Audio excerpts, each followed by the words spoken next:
Welcome back to another Power BI tutorial. If you like the video, make sure to hit the subscribe button and the bell for more content. In today's video, I'm going to show you a really interesting topic, and that's how you can create a web scraper in Power BI.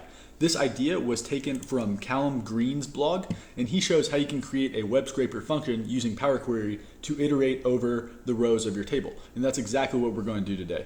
So in this little report I've actually scraped some Major League Baseball data and just kind of thrown together some visualizations of their stats. So I'm going to take you through the entire process of how you would connect to a website and then scrape data based on different rows of your table. So let's go ahead and open up a new Power BI workbook, and we're going to start by getting data via web.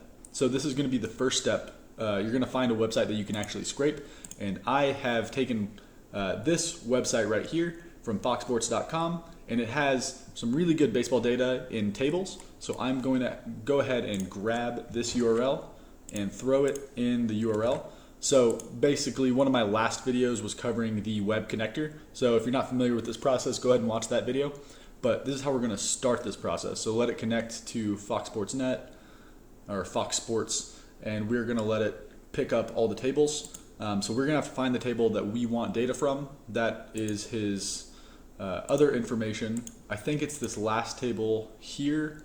That's fielding. Table 3 is batting. So we want their batting stats. So we're going to go ahead and take table 3 and load that data. Give that just a second to load in. And once it does load in, we're going to go to the query editor to work on this in M. So let that completely load here. And once that's in, we're going to go to edit queries, and we're going to take a look at our table. So this is all the data for Mike Trout for the years 2011 through 2018. So this is actually really interesting. We can turn this whole connecting to the web function into a function just by changing the M code. And to do that, we are going to say, it's going to take name as a parameter, which is going to be of type text. We're going to say as table, give it a little hash rocket, and that's going to create a function. So basically, this entire process is now a function that's titled table 3, which is a pretty bad name. But if we go ahead and click done, we can see that that is now a function. And we can enter in a name here that this function can take. I'm going to go ahead and rename this to scraper. Awesome. When we open up the advanced editor, we see that we have Mike Trout hard-coded in to the URL. So that's only ever going to return data about Mike Trout. So if we change this to say something like, if we close off the quotation mark and we say something like, and with the ampersand and name is our parameter that we're passing through. So if we add another quotation, so we're basically saying, give us this URL, throw in name and player stats. So let's go ahead and click done. So if we throw in a name here for another baseball player, such as that, it's going to pass this into the URL and we should get some data back. So it's going to actually reach out to Fox Sports and get data on that player. So let's see what we get back from that. So we get data back for Manny Machado. So this is almost correct. All we need to do is change it to where we don't actually have to pass in a name split by a dash. So to do this, we're going to open up the advanced editor one more time.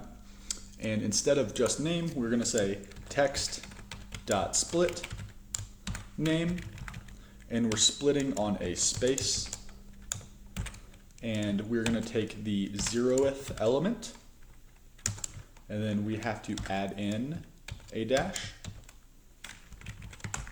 and we need to do the text.split one more time on the name, splitting on a space, but this time we're taking the first element and player stats. So that looks like it'll work just fine. Let me check. Text.split name, take the first one, dash, take the second one. So let's go ahead and click done.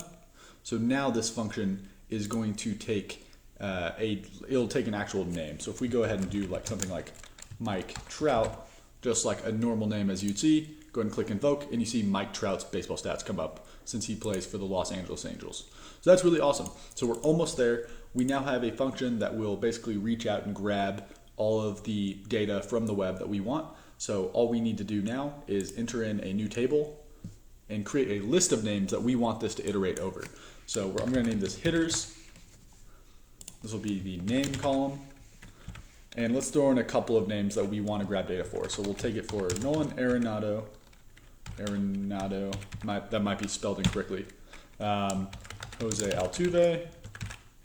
We'll do it for Mookie Betts. These could be any names. We'll do it for Mike Trout as well.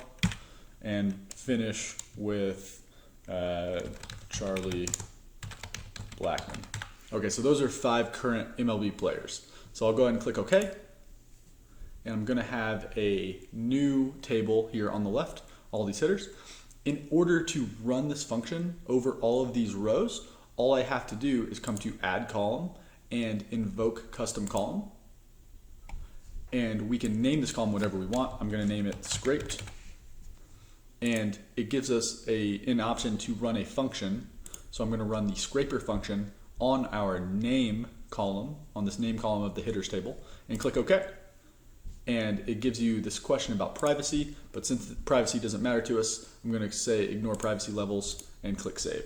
So it's going to run through each one of those rows, reach out to the website, and scrape data and bring back that baseball data for us. So give that just a second to continue loading, and I will see you here in a second.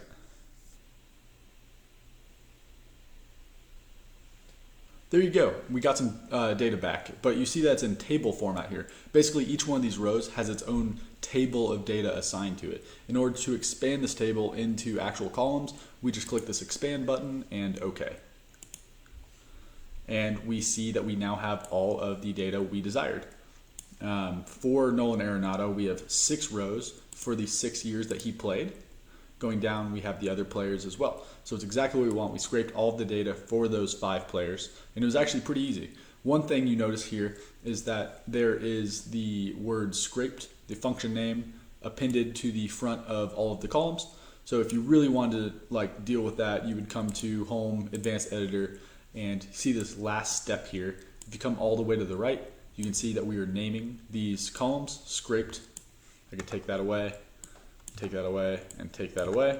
I'm actually going to change this batting to year. I'm not sure why it's called batting. So if we click done, we'll have our column names without the scraped in front. That's probably what you want most of the time. So once you click close and apply, this is actually going to have to go through and load all that data into the model again. It'll probably have to reach out to the URL and actually get that data back. But that is the general instructions on how you would go through and create a web scraper in Power BI. This is really cool. There's one thing you should note. When you do pass in a value that doesn't actually have a valid URL, it will error out, but the error won't actually stop it from executing. You'll actually have to come down to the bottom and click cancel when you're running it. It'll just keep running forever, I believe. So that's something you might want to look out for. But if all of your names can be passed into the URL, it'll work just fine. So this is a really cool way that you actually don't have to go out and connect to different web pages multiple times. You can just run a function, a web scraper function, to be able to grab all of that web data. So if you like this video, make sure you hit the subscribe button, and I will see you in the next Power BI video.